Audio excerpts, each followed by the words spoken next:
Hello everyone, ನಾನು video ಮಾಡ್ತಾ ಇರೋವಂಥ ಉದ್ದೇಶ ಬಂದು ಲಾಟ್ ಆಫ್ ಮೆಂಬರ್ಸ್ಗೆ ಈ ಥರ ತಲೆಯಲ್ಲಿ ಗಾಯಗಳಾಗಿರೋವಂಥದ್ದು. ಇದು ಫಸ್ಟು ಏನಕ್ಕಾಗಿರುತ್ತೆ, ಏನಕ್ಕೋಸ್ಕರ ಬಂದಿರುತ್ತೆ ಅಂತ ತಿಳ್ಕೊಳ್ಳೋಣ ಬನ್ನಿ. ಹೇರು ಒಬ್ಬರು ಪಾಚಣಿಗೆನ ತಗೊಂಡು ಮತ್ತೊಬ್ಬರು ಪಾಚೋದ್ರಿಂದ, ಹೇರ್ ಡೈ ತುಂಬ ಯೂಸ್ ಮಾಡೋದ್ರಿಂದ ಸುಮಾರು ಸ್ಕಿನ್ ಪ್ರಾಬ್ಲಮ್ಸ್ ಅಂತ ಇದು ಬರೋವಂಥದ್ದು. ಇದನ್ನು ಹುಳ ಬಂದು ತಿನ್ಕೊಂಡು ಮತ್ತೆ ಬೇರೆ ಜಾಗಕ್ಕೆಲ್ಲ ಹರಡೋದು ಅಂತ ನಾವು ಹೇಳ್ತೀವಿ.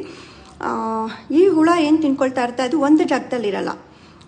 ಒಂದು ಜಾಗದಿಂದ ಮತ್ತೊಂದು ಜಾಗದಿಂದ ಇನ್ನೊಂದು ಜಾಗಕ್ಕೆ ಫುಲ್ಲು ತಲೆಯಲ್ಲಿರೋ ಕೂದಲು ಕೂಡ ಫುಲ್ಲಾಗಿ ಹೇರ್ಫಾಲ್ ಆಗಿ ಫುಲ್ಲು ಬಾಂಡ್ಲೆ ಆಗೋವಂಥ ಚಾನ್ಸಸ್ಸು ಕೂಡ ಈಗ ಒಂದು ಇದರೊಳಗಡೆ ಇದೆ. ನೀವು ಫೋಟೋದಲ್ಲಿ ಏನು ನೋಡ್ತಿರ್ತೀರ ಅದನ್ನು ನೋಡ್ತಾ ಇರ್ಬೋದು. ನೀವು ಬಿಫೋರ್ ಆಫ್ಟರ್ ಕೂಡ ನಾವು ಅಪ್ಲೋಡ್ ಮಾಡ್ತಾ ಇದ್ದೀವಿ ಇದನ್ನೆಲ್ಲನೂ ಸುಮಾರು. ಸೊ ನಿಮ್ಗೆ ಏನಾದರೂ ಈ ಥರ ಪ್ರಾಬ್ಲಮ್ಸ್ ಇದ್ದರೆ ಏನು ಮಾಡಬೇಕು ಅನ್ನೋದನ್ನು ತಿಳಿಸ್ಕೊಡ್ತೀನಿ ಇದರೊಳಗಡೆ.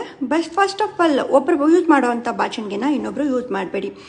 ಜೊತೆಲಿ ಪಕ್ಕದಲ್ಲಿ ಮಲ್ಕೊಂಡಿದ್ದಾಗ ಅವ್ರ ಸ್ಕಿನ್ನನ್ನು ಟಚ್ ಮಾಡಿ ನಿಮ್ಮ ಸ್ಕಿನ್ಗೆ ಟಚ್ ಮಾಡ್ಕೋಬೇಡಿ. ಇದು ಒಂಥರ ಅಂಟು